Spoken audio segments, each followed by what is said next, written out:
Karen Rowland was sitting at her desk in her home office completing a background check on a new client when the phone rang. "Investigation, Rowland," says Karen Rowland. A female voice answered. It sounded young. "Hello, Miss Rowland. My neighbor, Mrs. Coppolini, told me your name. She said you were the detective who solved Miller's murder for the police. I have a strange situation, and Mrs. Coppolini thought it would be best to talk to you. First of all, could you tell me your name?" "Oh, yes, sorry. I've never talked to a detective before, and I'm nervous. My name is Nadine French." "Okay, Miss French. What do you mean by weird situation?" "Actually, these are two situations. Could we meet in person sometime? This is quite personal, and I need to show you a couple of photos." Karen double-checked her calendar before answering. "I'm free today at 2 o'clock in the afternoon. We can meet at a cafe around the corner.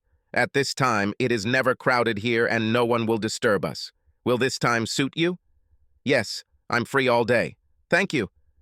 Karen gave Nadine the address and hung up. She returned to writing her report and thought no more about Miss French or her situations until 1:30, when the alarm clock rang. Karen entered the coffee shop 5 minutes early and noticed a young red-haired beauty sitting at a corner table. There was a look of anticipation on her pretty face. "Are you Nadine?" The young woman immediately stood up, holding out her hand. "Miss Rowland? Please call me Karen. Have you placed your order?" "Not yet." "Stay here and save this table. What will you do?" As Karen approached the service counter, she noticed that Nadine was nervous. The young woman was dressed tastefully, probably from Nordstrom. Her hair was professionally cut, and there were no visible tattoos or piercings. Athletically slim and with modest makeup. The most striking feature was the dark red hair. Karen returned to the table with their coffee and began. "So, how can I help you?" Nadine could barely form words. In a voice barely above a whisper, she stuttered, "My hubby wants a divorce." Then there was silence. Karen reached across the table to take the young woman's hand.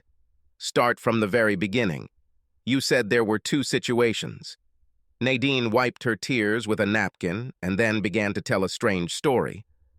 "6 months ago, I lost my job as a waitress when the restaurant where I worked closed due to the COVID-19 quarantine. I had only been out of work for a week when a headhunter called me and offered me a job that paid more than what I was making at the restaurant, including the hefty tips I usually received. Unfortunately, I would have to travel 3 days a week. I discussed this with my husband, and we both agreed that the money was good and the job would likely be temporary until this whole COVID thing passed. My job was to travel around the western states, mostly to upscale restaurants, but also to some chains, as well as mom and pops, to see how they were coping with the restrictions due to the crisis.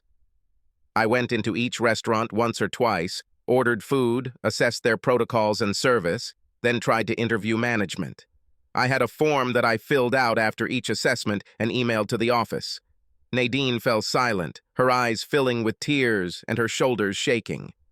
I returned home on Wednesday evening after 2 days in Phoenix. My husband Peter was waiting for me. He handed me an envelope with a copy of the divorce papers and 3 photographs. He said I would officially receive them on Monday. Was it unexpected? Did you two have any problems? No. I mean, there was some tension with my travels. Peter used this time to concentrate on his work. He spent more time in Los Angeles, at his company's home office. But we spent the whole weekend together, and it seemed to me that everything was fine. Then this. So what happened? Did he tell you the reason? Nadine pulled the envelope out of her purse and looked around the cafe before pulling out 3 photographs from the envelope. 2 of the photographs showed a man and a woman having sex in what appeared to be a hotel room. The third was a photo of Nadine and the same man in front of a closed hotel room door, this time taken from the opposite side of the atrium. When Karen looked at each photo, the woman in the photo had bright red hair and an athletic build, but neither of the 2 photos in bed showed the woman's face. Nadine explained, "It's not me in bed with a man. I mean, it looks like me, but it's not me. It's me at the door. But this man has never been in my room. Karen looked at the photographs again. The first thing she noticed was that the two photographs could not have been taken without the knowledge of the lovers. This woman has a small tattoo of a bird on her shoulder. This is the worst, for me too. Parrot. Even this woman's earrings are identical to the ones Peter gave me last Christmas. My favorite pair to wear whenever I dress up, Karen had to ask. Isn't that you? No, Nadine raised her voice a little, then became embarrassed. Sorry, of course, you have every reason to doubt me. Even my husband didn't believe me when I denied it. What about that photo in the hallway? This is another strange thing. On Tuesday morning, I left my room to start my day. As I was closing the door, this man stopped me. He said I dropped something. There was an expensive pen on the floor. He picked it up and showed it to me, asking if it was mine. I said no, and he left with her. I didn't think twice about it until I saw this photo where it looks like we're leaving the room together. Karen had handled many divorce cases over the years that she owned a detective agency in New York, so she had to ask the following question. Is there a reason why your husband set you up and made it look like you committed adultery? I thought about it, but I don't think it's true. Peter was absolutely blown away when he shared the photos with me. He said the guy's wife sent him the photos. Nadine pulled out another note and showed it to Karen. It was printed text. Keep your slut wife away from my husband. Peter was practically in tears. He said he wanted to give me an unofficial copy of the divorce papers so I wouldn't be surprised, but most of all, he wanted to ask me why I cheated on him. The paperwork he gave me states that he is divorcing me due to irreconcilable differences, and he is only asking for a 50-50 division of our assets. We have no children, no home of our own. I don't see what he would achieve by setting me up. But someone went to great lengths to set you up. Look at the photo again. I know it's hard, but do you see anything that would confirm that you are not in this photo? Look carefully. Nadine forced herself to look at both photographs for a few minutes, then looked up. There's no mace on the bedside table. Mace? Yes. When I got this job and started traveling, Peter bought me a gas canister for protection and made me promise to always carry it with me, even made me promise to keep it next to my bed. I told him that this would force me to always check my bag when I fly. He said he didn't care, that if I didn't have this with me, he wouldn't be able to sleep when I was out of town. There is no spray can there. Well, it's a small thing, but sometimes the little things add up. Nothing else? No. You said on the phone that there were two strange situations. What's the second one? Nadine looked emotionally drained, but took a deep breath and continued. Well, I told you about my new job. I've been doing this for a little over 3 months and everything seems to be going well. Yesterday morning I called the office to ask for next week off. I didn't think I would be able to function normally after the end of my marriage. Ms. Sims, the woman who works in the office, did not answer the phone and did not call me back. Around 11 in the morning I came to the office and it was closed. I asked the manager to let me in and when he did, the room was empty. No Miss Sims, no her table, no chairs, nothing. Why did you ask the manager to let you in? Didn't you have the key? No, I was in the office only 3 times. First, when I filled out job applications, and a couple of times since then. Everything I did was done through email and phone calls. I know it sounds strange, but nothing I did was illegal or unethical. My salary came into my account via direct deposit every 2 weeks. Ms. Sims emailed my assignments 2 weeks in advance with my travel information. After each trip, I sent my report and expenses. My payments were never questioned. I was told that the information collected would be used to develop a database of best practices that the company would sell to restaurant consultants for future pandemics. What is the name of this company? Consulting in the Service Sector, SIC. Here are the cards they gave me. Nadine handed one of her cards to Karen. What phone number is this? Every time someone called this number, Ms. Sims answered or returned a message within an hour or 2. I didn't question it either. I thought that since Ms. Sims was the only person in the office, it made sense that she didn't always answer. Ms. Sims told me that the Portland office was new and more employees would be moving there next year. Have you received any emails from them since yesterday? Nothing, and there are no replies to my emails. Karen spent half a minute making notes before asking another question. Was the bounty hunter the one you contacted? No, I didn't even consider the candidacy of a headhunter. They said they got my name from one of my previous managers, but they didn't say from whom. You said they. Was it a man or a woman? I cannot tell. And the name? The person I spoke with identified herself as Erin Smith.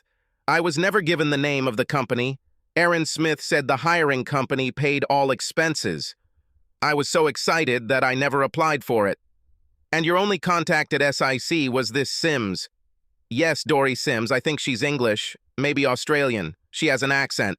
And every week you went out of town, visited several restaurants, did your reports, received your salary, and that was all. Nothing unusual on the road or at home until Wednesday, when your husband gave you the photos, and yesterday when you found the office empty. I've been racking my brain since yesterday and can't come up with anything. I feel so stupid. I never investigate. I never ask any questions. Don't blame yourself too much. Like you said, you didn't do anything illegal or unethical. You needed money, and they paid you. The old saying goes, don't look a gift horse in the mouth. Your husband obviously thought everything was fine, otherwise he would have raised the alarm. It still hurts me to be such a fool. Will you figure it out? It will cost you money. I don't work for free. The money that Peter and I saved to buy our first house is in our account. I'd rather spend my half trying to get to the bottom of this than spend the rest of my life guessing. Karen pulled the contract out of her folder. The two of them discussed the terms and what to expect before Nadine signed. As they stood up to leave, Karen thought of one more thing. Your husband said that you can count on being served on Monday. Is there somewhere you can stay to avoid this? I have a friend in Vancouver. She could shelter me for a while. Why did you ask? I don't want this to get to the legal stage until we know more. We don't know why you were framed or by whom. I would like to have these questions answered before we talk to Peter so that we can talk to him more easily if you haven't been served. Just hearing the words, talk to Peter, made Nadine's face light up. Is there hope for their marriage? Thank you, Karen. Karen watched the young woman walk out the door and down the street, hoping she hadn't gone too far when she'd thrown Nadine that lifeline. Karen's phone was put on silent mode during the meeting. When she checked it, she saw one missed call from her husband, Bill, and one voicemail. Hi, baby. Today I worked until late evening again. I hope this is the last time. We're going to place an order here. I'll call you if I'm late after 9. Love you. The last 3 weeks have been absolute hell. Bill took on this position as CFO just over a year ago, and this was the first year that he was fully responsible for preparing the year-end reports. Bill boasted about the amazing team of accountants working in his department, but even with these 4 smart guys, Bill felt the weight of it all. It had been 3 weeks of late nights and long weekends, but it was all supposed to end this weekend. The report will go to his board next Wednesday. Karen poured a glass of wine before returning to her home office and turning on her laptop. Anthony was on a date, and Bill was at work. They might as well have gotten to work. She quickly Googled service consultants and found nothing. She searched the websites of each state's secretaries of state for a registered company with that name, empty. A LinkedIn search for Dory Sims, Erin Smith, and Aaron Smith returned the same negative results. Everywhere Karen turned, she ran into a brick wall. Everywhere until she started looking for Peter French. In response, she received a short biography of a promising young specialist who was the second person in charge of development at Hippolyte.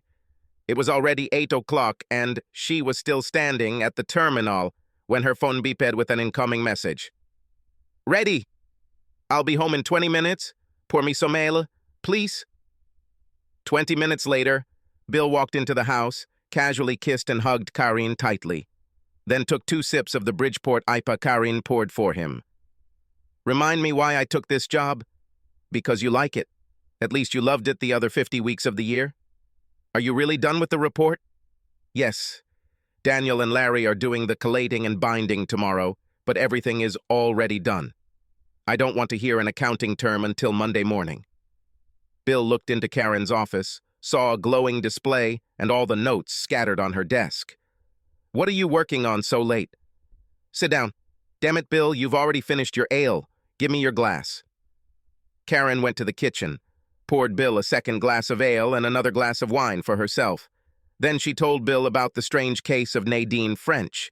Bill listened to the first half before interrupting. "I thought you were done with cases of adultery." "You should have seen her, Bill." Bill smiled. It was so similar to his wife. Hard as nails on the outside and soft as pudding on the inside. Always ready to help someone with a problem. "Besides, wait until you hear the rest of this girl's story." Bill was attentive as always. Karine could count on Bill's help. He had a keen, analytical mind and read at least 2 detective novels a month. Bill looked at the photographs and immediately jumped out of his chair and headed into the office. He returned with a thick volume. Karen watched him read out the table of contents, then handed the book to her. "Full Sherlock Holmes?" Bill smiled. "Read this story." For the next half hour, Karen read the story. When she finished, she looked up and saw Bill smiling at her. When I saw the photograph of the woman's red hair, it awakened my memory. There's not much new under the sun when it comes to these things. In fact or in fiction, all of this has been done before. So someone devised this elaborate scheme to get Nadine French out of the way? Who would do it? Who benefits from this? To my husband? Judging by what Nadine said, no. She told me that her husband was crushed. He takes his half and moves to Los Angeles. His company offered him a promotion at head office. Someone thought it was worth spending time and significant money to separate them. This should have been the goal. As in history, the work was not finished until the desired effect was achieved. In this case, when Mr. French told his wife that they were done. This gave Karen an idea. She spent 10 minutes online, then picked up the phone and called Nadine. "Nadine, I'm sorry I'm calling so late, but it's important. I want you to go online and search for pictures of actresses that you will see on the website. I'll email you the link as we speak. Take your time and let me know if you see anyone you know. Call me first thing in the morning, whether you find anything or not." Bill watched and listened as Karen's phone conversation ended. "That's all I did with my wife's body tonight. Can I get you anything?" "Sorry, baby. Drink this wine and get me a Diet Coke, okay? I need to get a couple things done before I go to bed." "You're lovely. Thanks for pointing me in the direction." Even before Bill walked through the door, Karen was looking for information on the Phoenix Actors Union website. Bill went to bed. He had seen Karen so nervous before and knew she had a long night ahead of her. Karen was still busy with this when Anthony returned home from his date. It was already past midnight. They spent a few minutes chatting. Anthony even asked if his mom needed help. She said no, and he left her at the monitor. By 2 o'clock, she had found what she was looking for. She booked a plane ticket to Phoenix for Monday, turned everything off, and went to bed. Bill rolled over and kissed her goodnight. The phone rang at 8 o'clock on Saturday morning. Karine barely had time to say a quiet hello before she was interrupted by Nadine. "Tori Brown?" "What?" "Dory Sims is Tori Brown." "I found her photo on the website of the Actors Union. You asked me to check. She's listed right there as available for plays, films, television. I didn't sleep last night until I found her picture, but I waited until this morning to call you. Hope it's not too early. Sorry. Do not apologize. This is great news. I also found our mystery man. He's an actor in Phoenix. I'll fly there on Monday to talk to Mr. Jason Holland." "What's happening? Why is this happening?" "I'm still figuring it all out, Nadine. Be patient. In the meantime, could you give me your husband's contact information?" Nadine gave Karine Peter's phone number and where he worked. She didn't know where he had been living for the last 4 days. "One more thing, and this is important.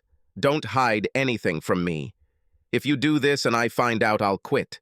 I'm sorry if I offended you, but are there any men or women in your life, for that matter, who would like to ruin your marriage? That your marriage is the only reason for not being in a relationship with them?" Nadine didn't understand the question. I don't understand what you mean. I want you to think, Nadine. Is there anyone waiting around the corner? Someone who thinks they have a chance to pick up the pieces if you and Peter get divorced? The question made Nadine pause. The pause is long enough for Karen to get the impression that she may have struck a nerve. She didn't realize how much her question shocked the young woman, who wondered to herself, "Do I know anyone so evil?" Finally, Nadine answered, "No, I honestly can't imagine anyone who could do this." Karen felt relieved, but also disappointed. The secret would have been solved if Nadine had blurted out the name. "That's good, Nadine. Sorry if I upset you."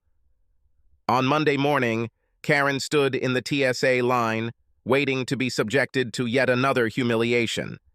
As a former NYPD counterterrorism officer, she understood the need for security, but nearly 2 decades have passed since 9/11 and authorities still haven't figured out a better way to screen passengers. How many times has she watched an agent search some embarrassed little old lady who forgot to put her lipstick on the conveyor belt? By the time the plane landed and Karen left the Phoenix airport to hail a taxi, her contact in Arizona had left a message where she could find Jason Holland. He worked as a waiter at the local Olive Garden. Karen made sure the hostess seated her at one of Jason's tables. It was late lunchtime, and the crowds were getting smaller. Holland walked up to Karen's table, flashing his big welcome smile. "Good afternoon." That's all that came out of his lips when he saw a photo of himself, in which he was naked in bed with a redhead lying on the table. "What the—" "Hello, Jason. I'll order the signature soup and salad for lunch, a Diet Coke, and a chance to talk to you as early as possible. I mean as soon as possible, when it's convenient for you. Could you please put this away before anyone sees?" "Why, Jason? Are you ashamed of this? The lady who should be in bed with you, a lady whose husband is divorcing her because of this photo, is thinking about posting it on the internet. Her life is already ruined. Why shouldn't yours be destroyed? I finish at 2. Can we meet across the street at a cafe and discuss this? I'll have lunch and wait for you there. Don't disappoint me by not showing up. You'll make me very angry. And that's not good." Karen said the last phrase with enough threat in her voice that Jason got the distinct impression that the woman was not joking. Karen enjoyed her lunch and crossed the street. At 2-3 minutes, Jason sat at an outdoor table across from Karen. Karen didn't waste a minute. "Tell me about the photographs." "I can't. I was paid $4,000 and signed a non-disclosure agreement." "This is very bad. You are between a rock and a hard place. You'll have to decide who you want to piss off, the person who paid you to pose for these photos, or my client. She is ready to publish these photos publicly and sue you for $100,000 for continuing the fraud. Her husband is divorcing her based on these photographs. 100,000? I don't have 100,000. With 10 years of experience as a police officer interrogating suspects, Karen had an innate sense of when to play good cop and when to play bad cop. Tell that to the judge, asshole. Or, tell me what happened and who paid you. Otherwise, be prepared for your life to go in circles in the toilet. Jason Holland folded up like a cheap wet wipe. I was contacted through my agent. I met a man who offered me $4,000 to pose for simulated sex photos. I was told that they would be used for personal purposes.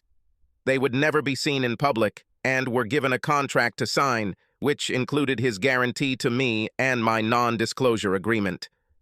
I met this man next week at the hotel. There was a woman there, and we posed in bed, simulating sex.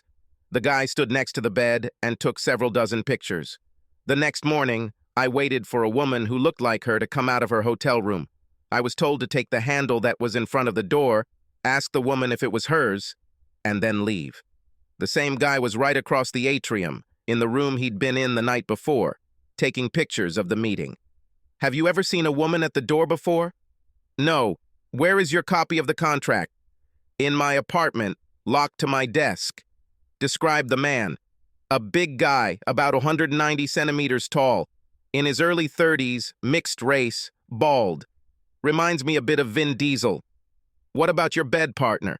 Sweet face, brown eyes, red hair, which I think was a wig, nice figure. Have you ever seen her before? At any of your acting gigs? Never. I would remember this face. Have you ever wondered why you were hired for this? It was $4,000. Truth be told, I assumed it was some guy who needed proof that his old lady was cheating, and I just provided the proof. Another bastard, Karen thought, but did not say it out loud. Let's take a taxi to your apartment. I need a copy of this contract.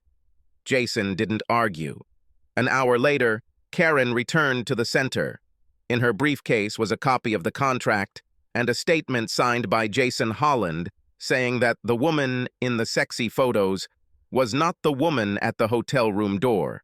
The earliest flight with a seat available back to Portland didn't leave until 9:30. Karen sat at an outdoor table in a street cafe, sipping a glass of wine and enjoying the dry heat. The weather was so different from Portland spring. She would need to see if Bill could take a few days off so they could come here for the long weekend. Karen spent the next 2 hours arranging a meeting with Peter French for Wednesday. She left a message with Tori Brown's agent suggesting that she might have an acting job for her and asked Tori to call her. The most difficult call was to her client. Karen did not tell Nadine all the details of today's meeting with Jason Holland. If Bill's theory that the purpose of the ruse was to separate the couple was to be believed, and given that it was the man who carried out the ambush in Arizona, then it made sense that the object of that man's attention was Nadine. Karen had already asked Nadine if she thought that might be the case, and Nadine denied it. Was she lying, or was she naive? Or perhaps the theory was wrong. Karen was disappointed when she ended her conversation with Nadine. Nadine denied knowing one Howard Stone, the name on the contract, and his physical description said nothing. Karen spent another hour on her smartphone trying to track down one Mr. Howard Stone. She found several references to people with that name, but none of them matched the description of the mysterious man. One nice piece of luck. Tori Brown called her back and made an appointment for the next day in the afternoon. It was just after 1 a.m. when Karen collapsed into her bed. On Tuesday afternoon, Karen met with Tori Brown in her agent's conference room. Karen and Tori were alone. The agent poked his head through the door just to tell them he was free to sign the contract. Karen decided to use the same direct approach that had worked so effectively with Holland. Miss Brown, or should I say, Miss Dory Smith, tell me about your work at SIC. Tori's face paled at these words. Hey, what is this? I was told that we are here to discuss a role in the film. I lied, just like you lied to Nadine French. Ms. French is ready to sue you for your role in destroying her marriage. You will receive the documents by the end of the week. We are suing you for $200,000 for your participation in the fraud. Tori's face paled even more at the sight of the number. I can't talk to you. I signed a non-disclosure agreement. This contract will not protect you from legal damages. You have 5 minutes before I walk out the door and call Ms. French's lawyer. Tori's acting skills could always be relied upon to get her out of trouble. She began to cry. Her lips trembled. She leaned over, covering her face with her hands, and her voice trembled. Sorry, I needed money after I was fired from my job. I was almost homeless. The money I received barely saved me from losing my apartment. Tori looked up, surprised to see the expression of hard indifference on Karen Rowland's face. Who is this woman? Thought Tori. Tears always helped. I was an NYPD officer for over 10 years. Do you have any idea how many actors and actresses I stopped for various reasons while working as a patrolman? I must admit, you are very good. I once stopped one of the Kardashians, and your act surpassed her talents. I think it's the trembling lips. This is what sets you apart from others. Now you have 2 minutes before I leave. Tori hunched over, and real tears began to flow. Let's start with something simple. Describe the man who contacted you. Tori looked up. It wasn't a man. It was a woman. Corinne tried her best not to show surprise when she learned that another party was involved in the case. A woman. Describe the woman. About this time, Agent Tori poked his head through the door again. Is everything all right here? Need coffee or anything else? Karen smiled at the agent. No, we're fine. Thank you. Tori's head was turned away from the door, and the agent did not linger to see his client's tears. "Continue, you said?" "About 35 years old, I would guess. Brunette with shoulder-length hair, expensive cut to match her hair color. She wore expensive clothes. Attractive woman, 170 centimeters tall, wearing low heels, medium build. White, black, or white, a little tanned. She either lives in the South or was on vacation in the South." "What name did she say?" "Helen Rhodes." "The resume with your advertising photo indicates that you have an accent. Miss French thought you were English or Australian. You also voiced bounty hunter Aaron Smith?" "Yes. It was supposed to be a garbled voice to add to the confusion." "Well, it worked. I spent hours searching for a recruiter with a male or female version of Aaron." Like any actor, Tori smiled slightly when she heard Karen's compliment. "How much were you paid and what were you told to do?" "On the first day, I met Nadine French in the office to ask her to sign some paperwork and arrange how she would be paid directly into her bank account. I returned to this office only 2 more times when I expected Nadine to come in. Everything she sent was online or via email. On the rare occasions that she called, or if the restaurant called to confirm Nadine's credentials, I answered the number Rhodes provided. I would answer in my real English accent." "Did Helen Rhodes sign a non-disclosure agreement?" "Yes." "Have you ever met a large man, about 190 centimeters tall, bald, mixed race?" "No, just Rhodes. Can you tell me what it all meant?" "Rhodes stopped by my house Wednesday night and told me the job was done. I took my phone and keys to the office. She handed me $2,000 in cash and reminded me of the non-disclosure agreement. That's the last thing she said to me." "How much did she pay you in total?" $4,500. Karen told Tori that the whole scam seemed to be set up to get Nadine out of town so she could eventually be photographed in bed with another man. That the photos were fake, but good enough that Nadine's husband planned to divorce Nadine. "Damn, this is bad. I'll tell you what. If you promise not to tell anyone where you got it, how would you feel about Helen Rhodes's photograph?" "Do you have a photograph?" "Yes. It was all so strange that my roommate was sitting in a cafe across the street when I met Rhodes for the second time. She was able to take a photo with her phone. It's not great, but it's better than nothing.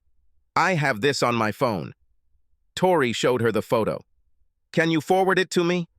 10 minutes later, Karen was leaving the agent's office with a blurry photo of Helen Rhodes that Tori's roommate had taken from afar. She had one more piece of the puzzle, but she still didn't know where the pieces fit. Karen called Peter French. "Mr. French, I know you agreed to meet with me tomorrow, but I think you might want to meet today, given the information I would like to share with you." Peter agreed to meet Karen at the pub around the corner from the extended stay hotel where he was staying. Lived since he left the apartment he once shared with Nadine. Peter French was sitting at a table at the back of the bar, drinking a mug of dark ale. Karen stopped the bartender and asked her to bring a glass of Merlot into the booth. Peter stood up as Karen approached the booth with her hand outstretched. When they shook hands, Karen was surprised by Peter's physique.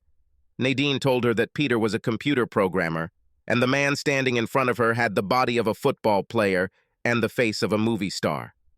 Having finished with the introductions, Peter immediately got down to business. "You said on the phone that my wife hired you, and you have evidence that she was not the person in the photographs. This is the only reason I agreed to meet with you. My lawyer told me she was not home and was not served. Depending on what you tell me, if it doesn't prove Nadine's innocence, are you willing to tell me where she is?" "Yes, but it won't come to that. I'll get straight to the point. Here is the statement signed by the man in the photographs. His name is Jason Holland. Mr. Holland is an actor, and he was hired to pose with a woman who was supposed to fool you into thinking it was your wife in bed with him." Peter interrupted her. "This is terribly difficult to believe." Karen waited for the barmaid to bring her wine, and Peter waved at her off when she pointed at his half-empty pint. When the barmaid left, Karen pulled out the photographs. "Look carefully at the photographs. Notice how these two don't show Nadine's face. Also, pay attention to the angle of the photo. Do you think someone could have made them without Nadine knowing there was a third person in the room with a camera? Now look at this last photo. the one by the door. There is no intimacy between this man and Nadine. This photo was taken from the other end of the atrium. Holland just picked up the handle that was left outside your wife's door. Holland asks your wife if this is her pen, and the photographer takes a photo, and Nadine will never see this person again until you give her these photos. Peter continued to flip through the 3 photographs, trying to digest everything Karen had told him. I have a statement signed by Jason Holland confirming what I just told you. And one more thing. Nadine's job was a ploy to get her out of town on a regular basis. Someone or persons wanted her to leave town until you decided to divorce her based on these photos. Last Thursday, Nadine showed up at the SIC office and it was empty. Her contact at SIC, Dory Sims, is actually Tori Brown, also an actress who is paid to pretend that SIC is a real company. Who could do this? Maybe you can tell me. Nadine can't explain it. I admit, I thought it was someone who wanted to pursue Nadine after you divorced her, but I have my doubts. Do you know this woman? Karen showed Peter a fuzzy photo on her phone. Peter looked at the photo without saying a word, then leaned back, staring into space. Damn it, I'm such an idiot! How could I be so damn stupid? The expression on Peter's face would be funny if the situation weren't so serious. Karen waited patiently for Peter's explanation. This is my boss, Greta Hesse, founder and CEO of Hippolyta. It's crazy, but now it makes some sense.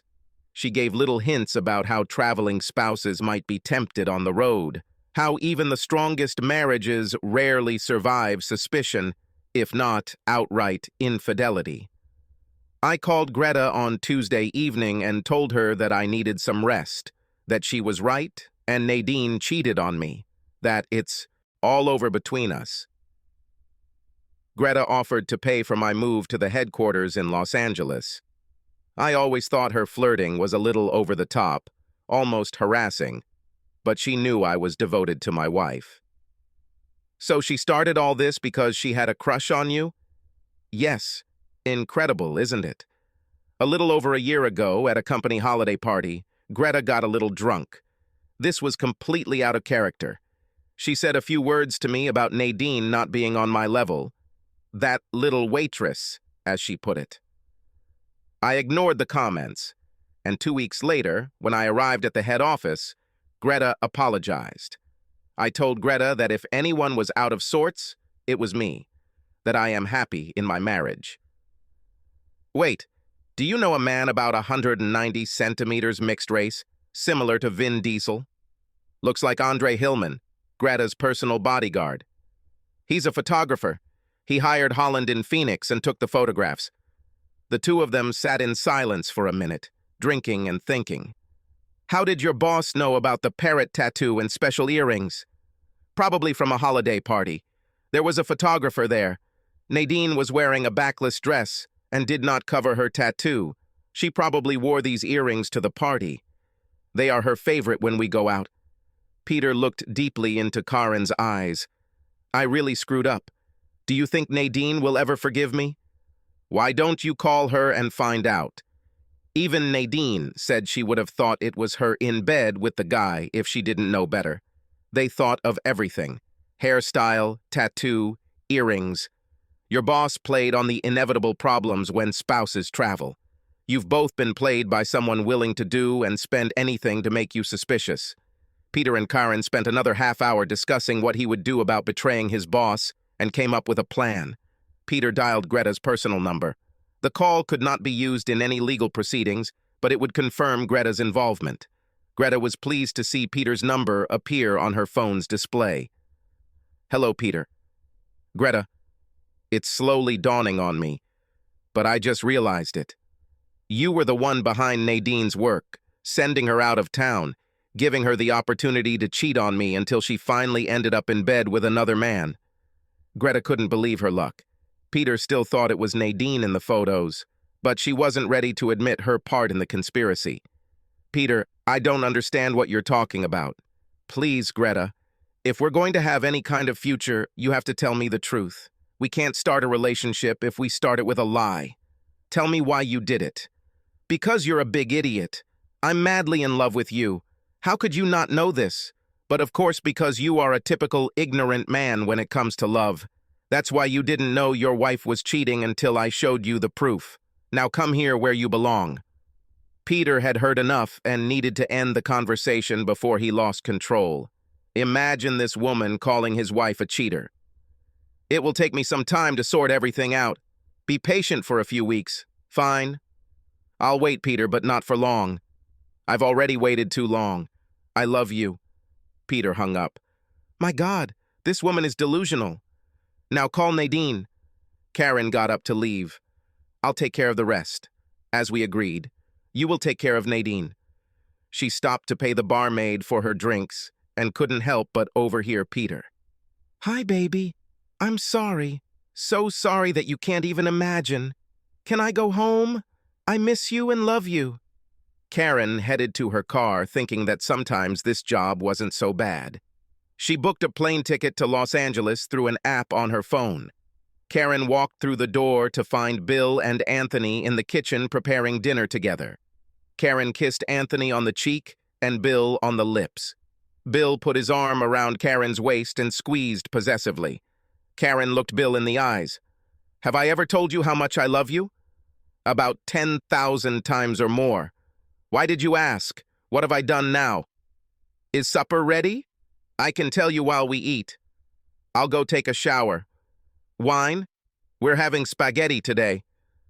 Yes, please. I'll be right back. Over dinner, Karen told Bill and Anthony about this crazy case and how Bill's mention of Sherlock Holmes helped point her in the right direction, despite some detours. Both Bill and Anthony were fascinated. After dinner, Karen called Nadine. Nadine couldn't stop thanking Karen for all her help. She and Peter were already home and making peace. I can't get him to stop apologizing. Karen told Nadine what Peter and Karen had agreed to in the pub. Whatever Peter decided, Nadine was fine with it, although part of her wanted Greta Hesse to suffer at least for a while. But I know that this will simply prevent us from getting our lives together. Peter turned down a job with a company in Seattle that tried to hire him. He's going to take this job now, and we'll move up north. I think it's for the best, Nadine. But it's your decision. I'll call you and Peter after my meeting with Miss Hesse. Nadine thanked her, wished her good luck, and went back to letting Peter make amends. Karen took a taxi from Los Angeles to Hippolyta's headquarters. The elevator took her to the executive floor, where Karen was stopped by the secretary. Karen handed the young lady an envelope marked Private and Confidential and said that Miss Hesse would be very interested in seeing the contents of the envelope. The receptionist handed the envelope to Ms. Hesse's assistant, who answered the phone. The office door next to Hesse's opened, and a large, dark-haired, bald man took an envelope from the executive assistant before returning to his office. Karen was sitting on a chair in the waiting room. 10 minutes later, Andre Hillman came out and asked Karen to follow him to Greta Hesse's office. Greta stood up, but did not extend her hand to Karen. She asked Karini to sit down, and Andre sat next to her. How can I help you, Miss Rowling? I represent Mr. and Mrs. French here. They would like to settle this issue privately, out of court, although they are willing to address this issue publicly if you prefer. This is chantage? No. I think you will find that they are willing to be more than reasonable. More reasonable than I would have been under the same circumstances. What are they asking? They demand that you pay my fee, $16,000, plus attorney Peter French's fees for filing the divorce papers, that's $1,200. Peter French asks you to fire him from Hippolyta and provide him with a standard severance package and a good reference. He also asks for the return of the $900 he spent on a hotel room after he left his wife. What else? That you will personally apologize to both of them, and that after that, you will leave them alone. I ask that you do not prosecute Jason Holland or Tori Brown for violating the terms of their NDA. I didn't give either of them a choice. It would be in everyone's interests if this whole sad story were brought to an end. Any prosecution of these people would only increase the likelihood that Hippolyta's board or investors would get wind of this. I don't understand. Why do they let me go so easily? They continue to live their lives together. Peter is looking for other opportunities, as businessmen like to say. And most of all, they feel sorry for you. These words hit Greta harder than a ball to the chin. It took Greta half a minute to come to her senses. Her voice barely recovered. "Andre, could you allow me to talk to Miss Rowland alone? Thank you." Karen waited until the door closed behind Andre. "It was a disgusting act on your part to try to destroy a happy couple. If I could destroy it, it wouldn't be as bad as they thought, would it?" "I don't think that's fair. You've pulled some terribly dirty tricks. Did Shakespeare write, 'Everything is fair'? I see the ring on your finger, Miss Rowland.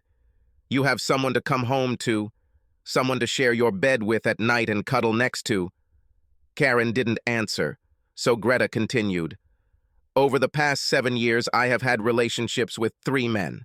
2 were rich, like me. Masters of the universe, as Tom Wolfe put it. Both treated our relationship as if it were a merger.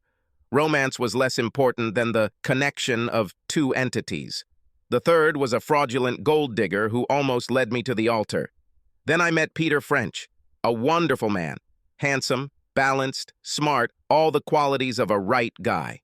Best of all, he was completely faithful to his vows, even when I was flirting. I've been working hard on Peter for the past 3 months, trying to undermine his faith in Nadine's loyalty. I flew to Portland last weekend after he told me about the photos and the divorce. I tried to persuade him to come back to my hotel room. He said he was still married and would remain married until the divorce was finalized. Can you believe it? I have a house of 1,000 square meters on the beach in Malibu, townhomes in Vail and Kauai. I'm the CEO of a multi-billion-dollar company, and I can't compete with a waitress from Portland. Karen almost felt sorry for this woman. Almost. It was still a shitty thing to do, ruining a happy marriage. Yes, it was so, but I don't care. You probably have a child or 2. I bet they're great kids. In a few years, I won't be able to give birth. Of course, I could have children myself, but damn it. I want my husband to be the father of my children. I want to look out the back window and watch my kids play catch with their dad. Karen didn't know how to react to this. She had a husband who loved her and their 2 children. So she just let Greta talk. Instead, Greta changed the subject. "Tell me, please." I spent months setting it all up, analyzing and fixing every flaw in the plan.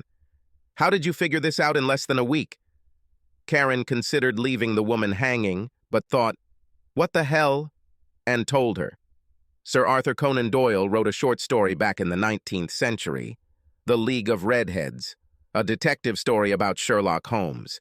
When my husband saw Mrs. French's photo, it reminded him of a story in which a clerk creates a fictitious business to get a store owner out of the way while an accomplice digs a tunnel from under the store to a bank vault next door. Greta shook her head. Sherlock Holmes was all she said.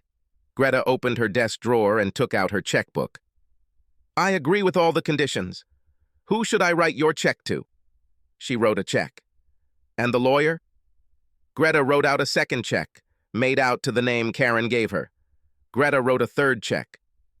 "You said that I owe Peter $900 for a hotel room?" Karen nodded. "Here, give them this.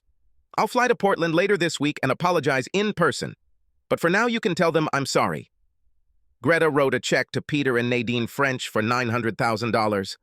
Karen looked at the check in amazement. "Are you sure? There are 3 extra zeros here. I won't attach any importance to this. I grew up poor, so I know it's a lot. But I could order 100 of them and I'd still have enough to live in obscene luxury. You know, Peter just confirmed why he was the only one. He has more honesty than any man I've ever known." Greta's eyes moistened. "It's time to leave." Karen turned to Greta before leaving the office. "A couple of years ago, I couldn't stand it anymore. Certain aspects of the job drove me crazy. I quit my job to get my thoughts in order. It was the best I could do. You didn't ask me for advice, but I'll give it to you anyway. Take a little vacation and get your personal life in order. Take an extended sabbatical. You don't need money, and these were the actions of a desperate person.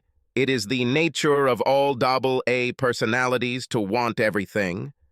Greta hated receiving advice. She couldn't help but respond as if she had been stung. "It's easy for you to say, as it is easy for anyone who has everything?" Karen laughed.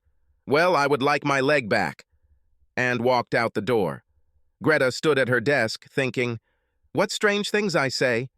She sat down and Googled Karen Rowland and came across several newspaper clippings. She read a July 3, 2007 New York Times article detailing a police raid on a suspected terrorist cell. One of the officers, a detective named Karen Rowland, was in critical condition after being shot in the legs by a shotgun. A subsequent article confirmed that Detective Rowland was recovering, but had lost her right leg below the knee. Surgeons managed to save her left leg, although it was seriously damaged. "I'll be damned," Greta said it out loud. She headed towards the door. "Leslie," she said to her administrator, "could you please schedule a board meeting as soon as possible? Subscribe to our channel so that your second chaff doesn't cheat on you, and go ahead and listen to the next story, because this story is nothing compared to the next one. If you're under 18, don't even think about listening to the next one."